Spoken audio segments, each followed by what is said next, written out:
వెతలు తీరును కృపలు దొరుకును సాటి లేనిది యేసుని నామం యేసునామమే మధురం మదిలో తలచిన ధన్యం యేసునామమే మధురం.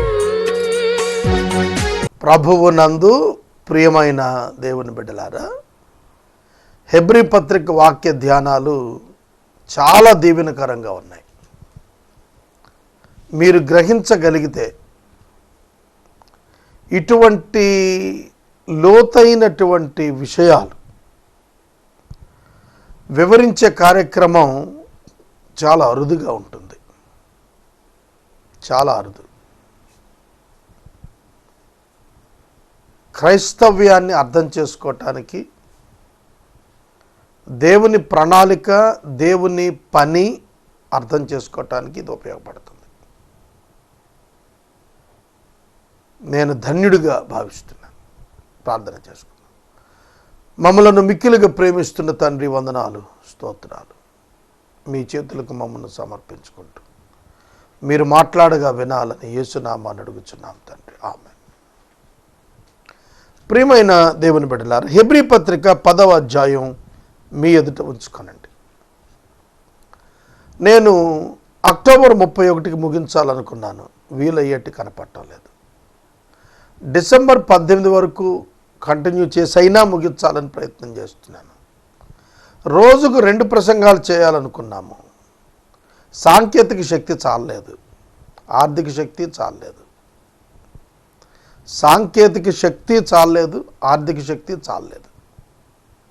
దాన్ని బట్టి జాగ్రత్తగా వెళ్ళాలి అని నేర్చుకున్నాను. హెబ్రీ పత్రిక 10వ అధ్యాయం 39 వచనాలు ఉన్నాయి. ఎన్ని ప్రసంగాలు ఉన్నాయో ఇందులో. సముద్రంలో చేపలున్నట్లు బైబిల్ అంతా సందేశాలే. ఆ సముద్రంలో చేపలు అయితే వల వేసి పట్టుకుంటే కానీ దొరకవు, కానీ బైబిల్లో సందేశాలు కళ్ళ ముందు కనపడుతున్నాయి. You can take it immediately into your life. వాక్యాన్ని మీ హృదయంలోనికి తీసుకోండి. ఒక మెడిసిన్ శరీరానికి ఏ విధంగా ఇమ్మీడియట్ ఎఫెక్ట్ ఇస్తుందో, దేవుని వాక్యం నీ ఆత్మకు అంతే వేగంగా, అంతకంటే వేగంగా, అంతకంటే శక్తివంతంగా ఎఫెక్ట్ ఇస్తుంది. నేను నా పరిశీలనలో తెలుసుకుంది ఒక్కటే, the only word of God can change or make the difference. దేవుని వాక్యమే మన జీవితాల్లో విప్లవాత్మక, విస్ఫోటనాత్మక వ్యత్యాసాలను సృష్టిస్తుంది. బైబిల్లో ఒక తరం వెంబడి ఒక తరం, ఒక తరం వెంబడి ఒక తరం. మా తాతగారు డీనరీ చైర్మన్ చేశారు. ఆయన తన జీవితాన్ని ముందు పెట్టి టీచ్ చేశాడు మా నాన్నకి. మా నాన్నగారికి 83 ఏళ్ళు. మా నాన్నగారు ఆయన లైఫ్ నా ముందు పెట్టి టీచ్ చేశాడు. నేను నా లైఫ్ నా పిల్లల ముందు పెట్టి టీచ్ చేస్తున్నాను. వాళ్ళు అమ్ముకోలా, నమ్ముకున్నాను దేవుణ్ణి. అమ్ముకున్న వాడికి దొరికేది పరిగి మాత్రమే, నమ్ముకున్న వాడికి దొరికేది విస్తారమైన పంట. ఇవాళ కాకపోతే రేపైనా నా బిడ్డలు దీన్ని గ్రహిస్తారు. నేను తరాల గురించి మాట్లాడుతున్నాను. అబ్రహాముని గురించి దేవుడు ఏం చెప్పాడో తెలుసా? తన తర్వాత తరముల వారికి దేవుని గురించిన భయభక్తులు నేర్పించేటువంటి వాడుగా ఉండబోతున్నాడని అబ్రహాముని గురించి యెహోవా ఎరిగి ఉన్నాడు అన్నాడు. The great responsibility on the shoulders of every parents to teach their children about God. యూదులు 12వ సంవత్సరం వచ్చేటప్పటికి ధర్మశాస్త్రం ఖండితమైపోతుంది. బైబిల్ మీరు ఎన్నడైనా చదివారా? ఆదికాండం నుండి ప్రకటన వరకు.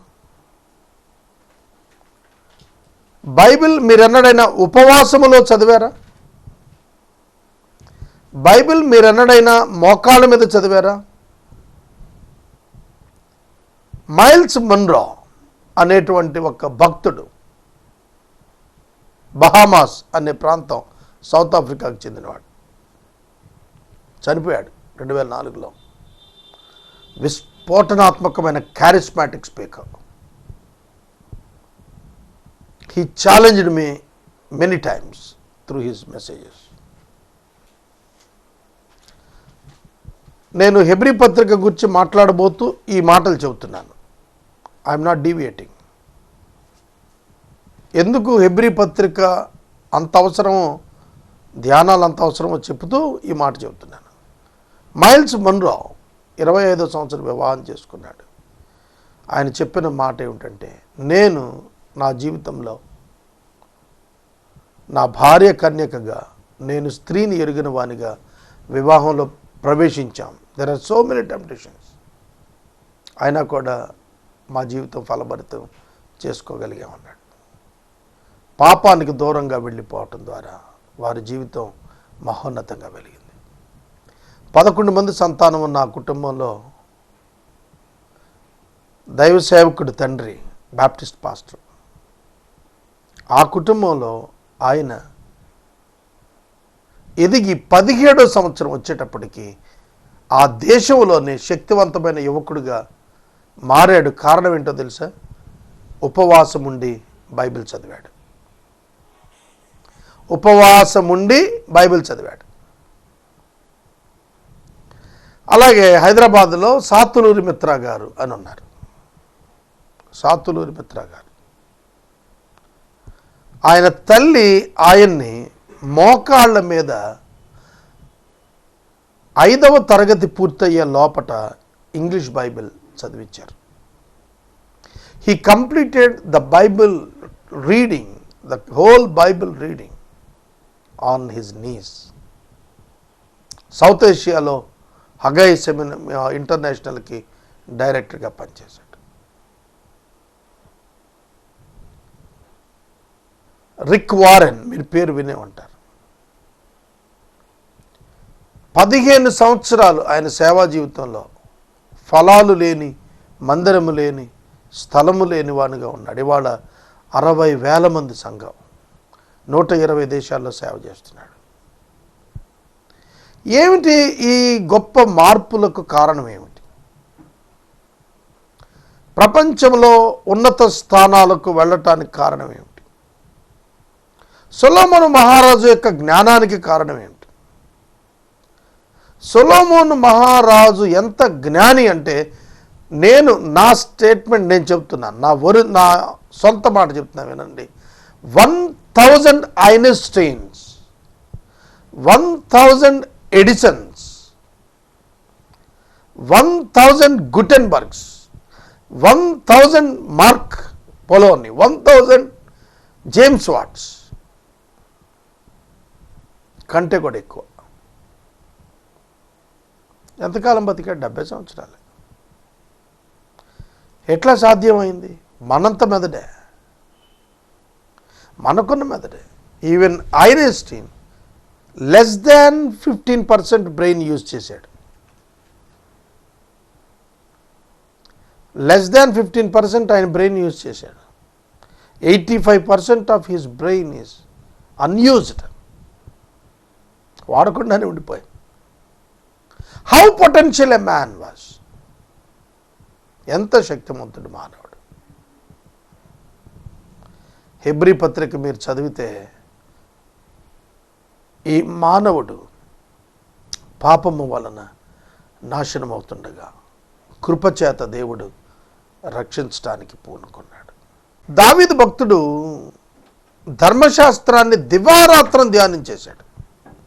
డిఎల్ మూడీ భక్తుడు దాన్ని ఆధారం చేసుకొని ఎవ్రీ 15 మినిట్స్కి ఒకసారి బైబిల్ ఓపెన్ చేసి చదువుకునేవాడు. ఆ 15 నిమిషాలకు ఒకసారి బైబిల్ చదివేది మాత్రమే కాకుండా లైఫ్ టైంలో 200 టైమ్స్ బైబిల్ కంప్లీట్గా చదివాడు. That challenged me a lot. That challenged me. ఎందుకు చదవాలి ఈ బైబిల్? ఏం చెప్తున్నారు క్రైస్తవ మత నాయకులు? మతాన్ని స్ప్రెడ్ చేయమని చెప్తున్నారా? లేదు. క్రైస్తవ మతాన్ని వ్యాపింప చేయమనేది క్రైస్తవ్యం కానే కాదు. ప్రజలు క్రీస్తును ఎరుగునట్లుగా సందేశం అందించాలి అనేదే క్రైస్తవ్యం. ఇది అన్నటికీ మతం కాదు. ఇది ఒక ఆచారం కాదు. ఇది ఒక షెడ్యూల్ కాదు. ఇదొక విశ్వాసం.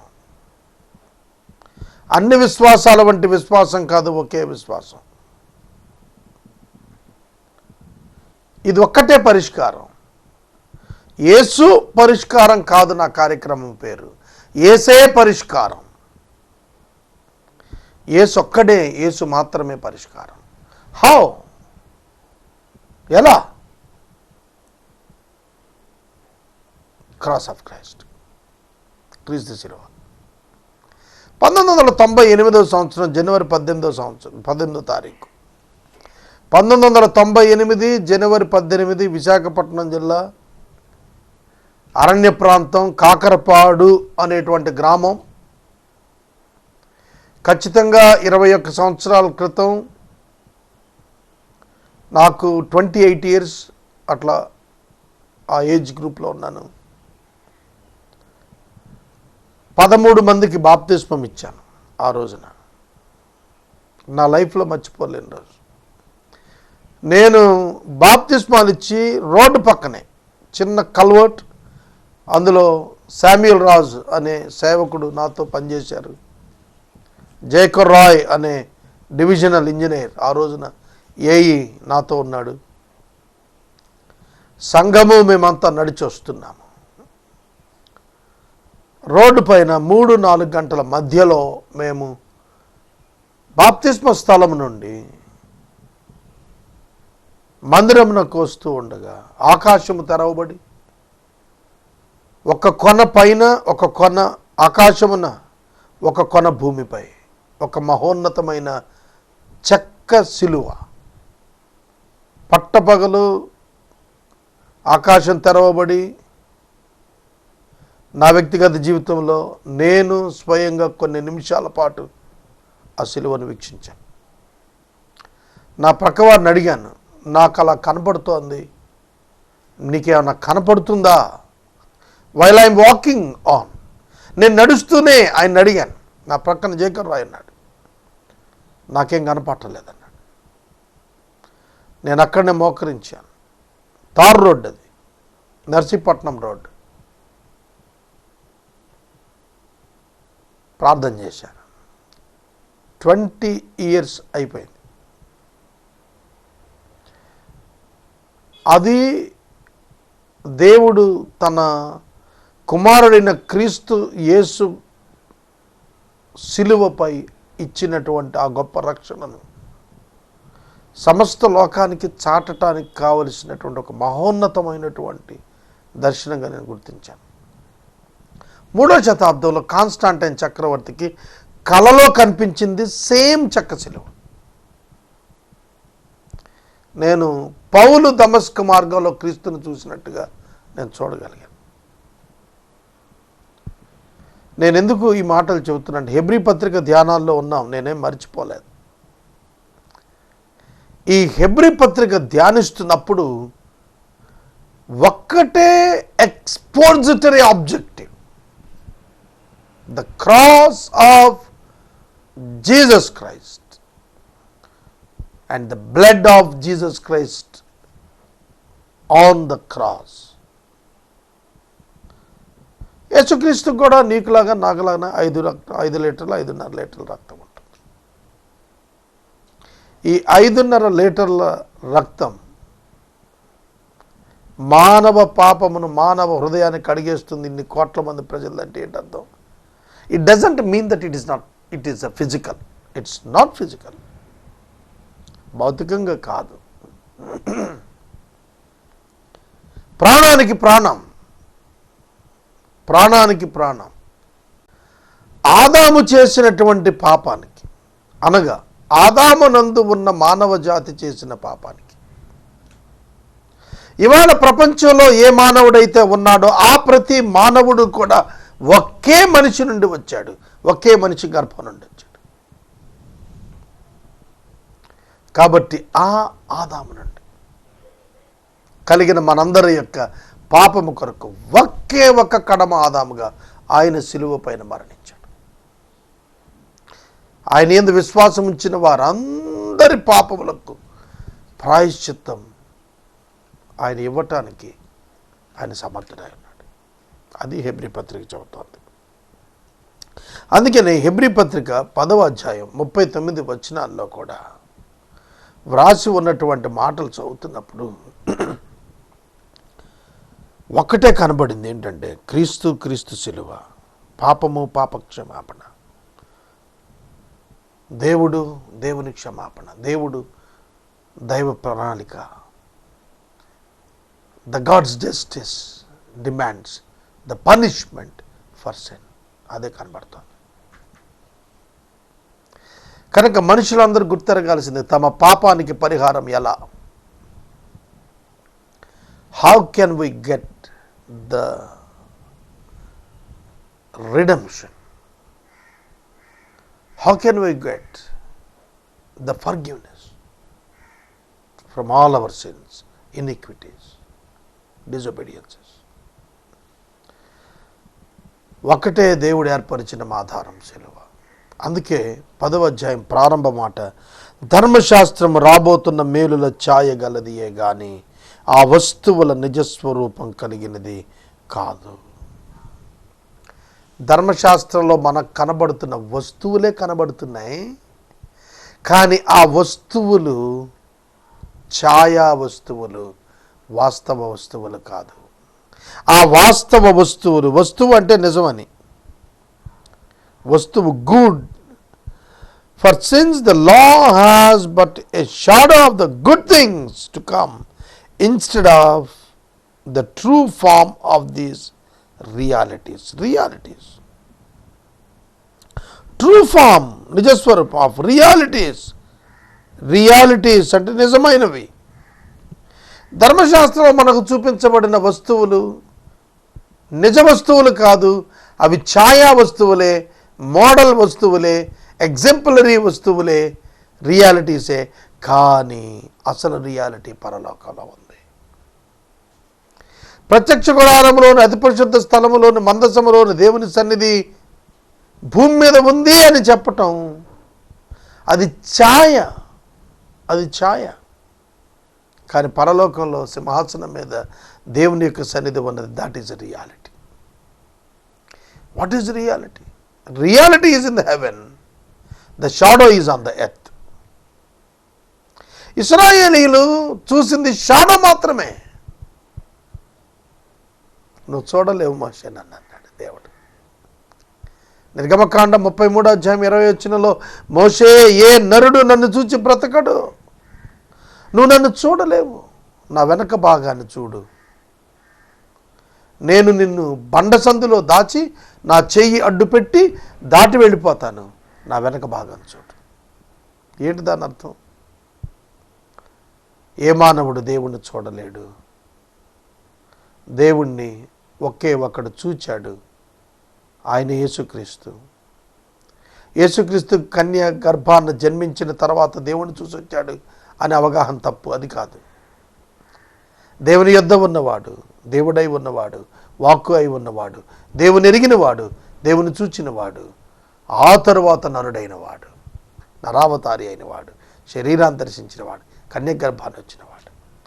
కనుక కన్యక గర్భాన్ని వచ్చిన తర్వాత దేవుని చూసి రాలేదు. ఆయన ఆది నుండి ఉన్నటువంటి వాడు.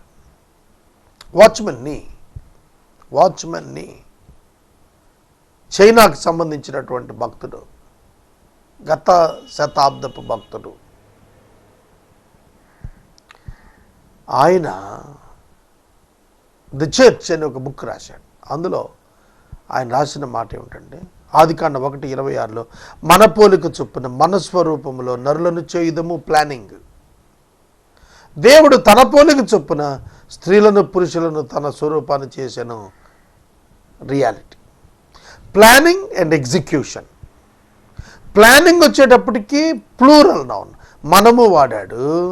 రియాలిటీలో ప్రాక్టికల్ సెన్స్ వచ్చేటప్పటికి ఒక్కడే వాడాడు. తన పోలిక తన స్వరూపం ఉన్నప్పుడు జీసస్ క్రైస్టే. మన పోలిక మన స్వరూపం ఉన్నప్పుడు గాడ్ హెడ్. బ్యూటిఫుల్గా రాశాడు. మన పోలిక మన స్వరూపం అన్నప్పుడు, ప్రణాళిక చేసినప్పుడు, ఆ కౌన్సిల్ చేసుకున్నప్పుడు అది in God head, decision in God head. But in the manifestation stage దేవుడు అనే పదం సింగులర్లో వాడినప్పుడు Jesus Christ, the son of God, the word of God, the creator of God, the Jehovah revealed అని రాసుకొచ్చాడు. ఎంత బ్యూటిఫుల్గా ఉందండి ఈ ట్రూత్.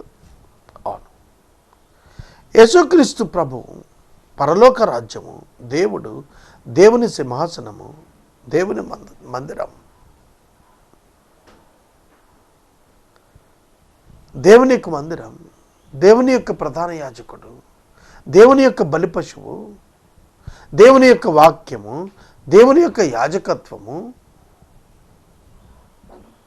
జీవాహారమైన క్రీస్తు, ఇవన్నీ రియాలిటీస్ అయితే వీటన్నింటి షాడోస్ దీపస్తంభము, బల్ల, రొట్టెలు, గంగాళము, మందసము, రాతి పలుకలు, చిగురించిన ఆహారణ కర్ర, బంగారు పాత్ర కలిగిన మన్న, ఇవన్నీ కూడాను ఛాయారూపాలు.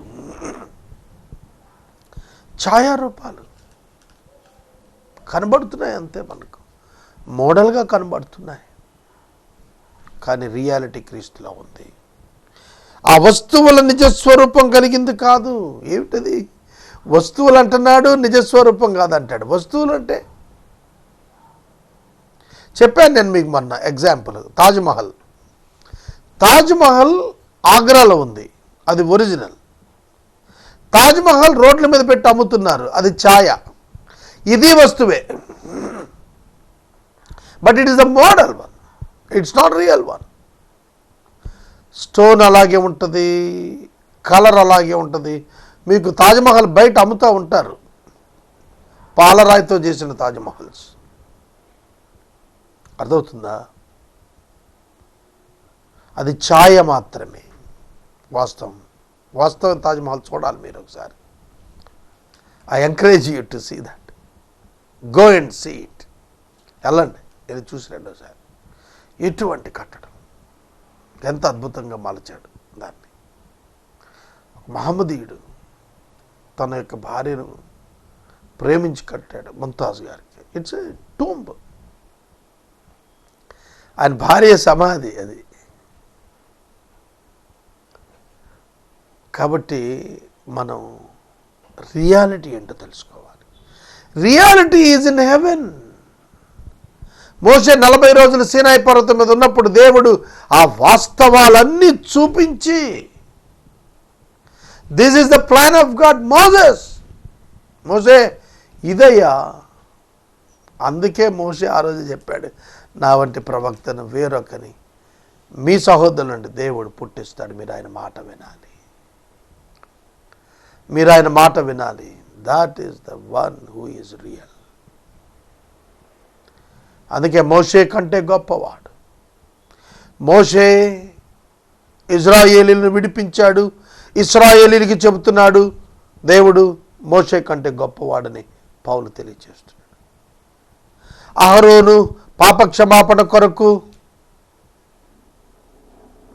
బలులు నడిపించేవాడు అహరోను కంటే గొప్పవాడు. అబ్రహాము వారికి పితరుడు అబ్రహాము కంటే గొప్పవాడు. గొప్ప జ్ఞానం గలవాడు సొలొమోను. ఇజ్రాయేలు చరిత్రలో సొలొమోను కంటే గొప్పవాడు. 3 దినాలు భూగర్భంలో ఉండి వచ్చినటువంటి వాడు, సముద్ర గర్భంలో ఉండి వచ్చిన వాడు యోనా. కానీ యోనా కంటే గొప్పవాడు. ఇశ్రాయేలీయులకు దేవాలయం పవిత్రమైంది, గొప్పది. దేవాలయం కంటే గొప్పవాడు. అబ్రహాము కంటే గొప్పవాడు, మోషే కంటే గొప్పవాడు, అహరోను కంటే గొప్పవాడు. దేవాలయం కంటే గొప్పవాడు, సొలొమోను కంటే గొప్పవాడు, యోనా కంటే గొప్పవాడు. ఎందుకని? రియాలిటీ, నిజస్వరూపం యేసుక్రీస్తులో ఉంది. If you can meet him, you can find the heaven, you can find the God, you can find the remission for your sins, you can find the eternal life. నిత్య జీవం కనుగొంటాం. హెబ్రీ పత్రిక 10వ అధ్యాయం really challenged మీ. ఒక్క మాటగా నేను అనుకుంటే 10 ప్రసంగాలు సులువుగా వస్తాయి అనుకుంటున్నాను 10వ అధ్యాయం మీద. అద్భుతం. బైబిల్ మహాగని. అందుకనే 4వసారి బైబిల్ పూర్తి చేసేటప్పుడు నేనేమనుకుంటున్నానంటే, ఒక లిమిటేషన్ పెట్టుకోవాలా, లేకపోతే అవ్వదు. ఒక బైబిల్ స్టడీ మెథడ్ ఒకటి మీకు నేర్పించేయాలా. నేను వెళ్ళిపోయేటప్పటికి భూమి మీద నుంచి different types of methods introduce చేయాలా. మీకు బైబిల్ ఇలా చదవండి, ఈ విధానంలో చదవండి, మీరు బెనిఫిట్ పొందుతారని చెప్పడానికి నేను అలా వెళ్ళాలనుకోండి. ఎందుకంటే ఇది నాకు పెద్ద అనుభవం. 3వ పర్యాయం 9-10 సంవత్సరాలు, 3వ పర్యాయం 9 లేదా 10 సంవత్సరాలు. ఆలోచించండి.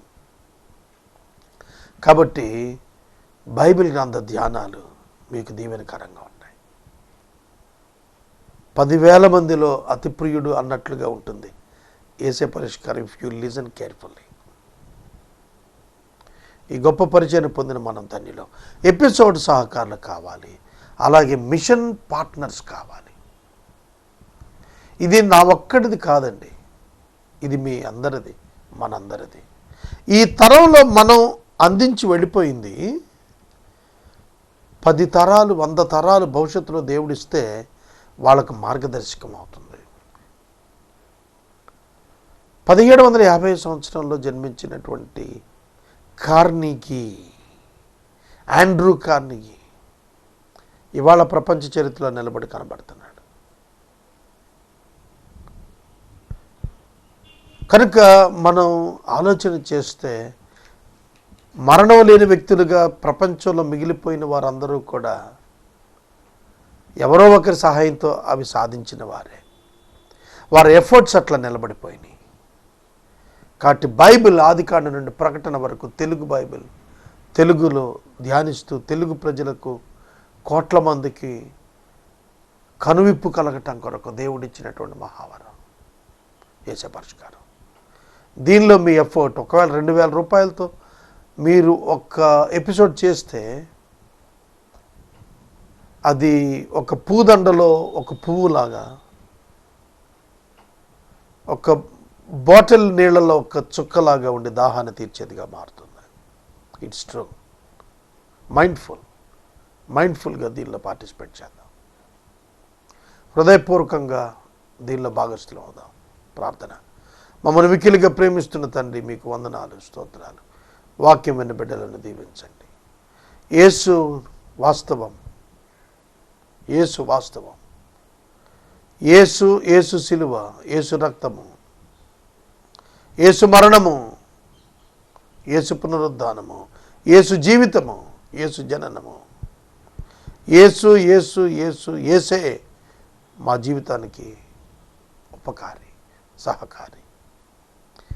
ఆయనను మా హృదయంలో ఉంచినందుకు వందనాలు. ఈ విశ్వాసం దృఢంగా చేపట్టుటకు సహాయం చేయండి. ప్రతి ఒక్క బిడ్డను సంరక్షించము. యేసునామమున అడుగుచున్నాము. ఆమేన్. తండ్రి అయిన దేవుని ప్రేమ, కుమారుడి యేసయ్య కృప, పరిశుద్ధాత్మ అన్యోన్య సహవాసం సదాకాలం మనకు తోడైండును గాక.